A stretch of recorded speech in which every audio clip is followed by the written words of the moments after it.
Hello, world. It is Tuesday, October 17th, 2023, and looking out the window to find it's kind of an overcast morning.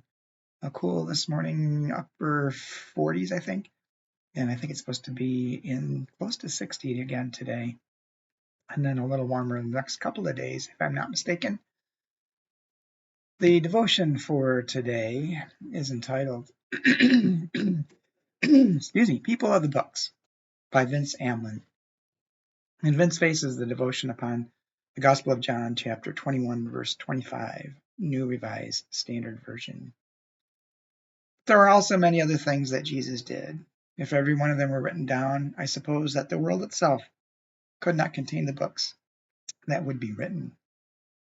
And then Vince writes, recently I reorganized my books. My intention has been to consolidate all the unread ones on a single shelf where I'd be more likely to see them and theoretically read them. Then I counted my unread books, and I decided the shelf would be for the unread books I most wanted to read. They almost fit. Later, I was introduced to the Japanese concept of tsunduko, the practice of accumulating unread books and letting them pile up around you without being overly concerned about getting to them. Freeing. I don't know what tsunduko is supposed to be about or for, if it's supposed to teach you something or not. I know my own pile of books is good for my humility. So much knowledge, wisdom, beauty, I will never take in. Could never. It's that way with Jesus too, John says. However much you read, however well you think you know him, there's so much more. Too much for even the world to hold, let alone me. Humbling, but also exciting. That's the other feeling I get from the shelf of unread books. There is so much to learn, to explore, so much good stuff to discover. Maybe even my favorite book hiding somewhere in that pile. It's also that way with Jesus. We will never know enough to consider ourselves experts. But what a joy to dive in, to find some hidden beauty, a new story just waiting there for us. Maybe our favorite one yet.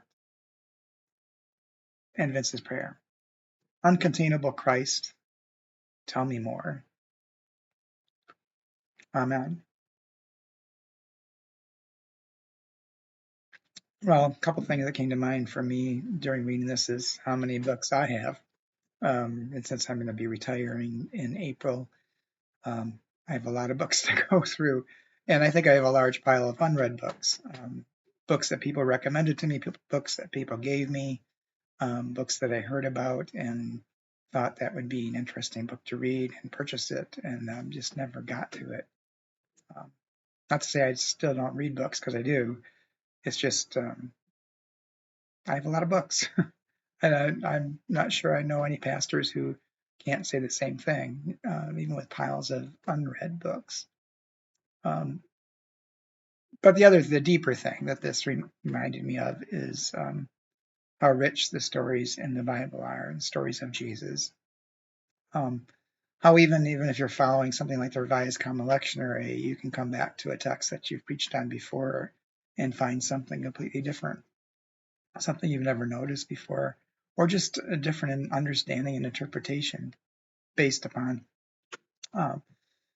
additional experiences in life, conversations, commentaries that we've read.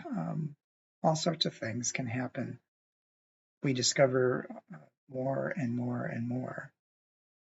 And we learn more. And as we learn more, our interpretive lens changes. So the stories evolve and develop. The same thing happens if you're reading similar stories in each of the synoptic gospels, because the stories are different, take place at different times, different situations, different words sometimes, and doesn't mean that they're different stories. I think there are some fundamentalists that believe, well, yeah, Jesus just said the same thing multiple times in different places. I think it's more a situation of the interpretive lens of the author of that gospel. Anyone who's ever taken a class, for example, in being a police officer, and the difficulty with eyewitness testimony, that if you get a room full of people together, to witness the same event. They all have a different version of what happened. That's just human nature. That's natural.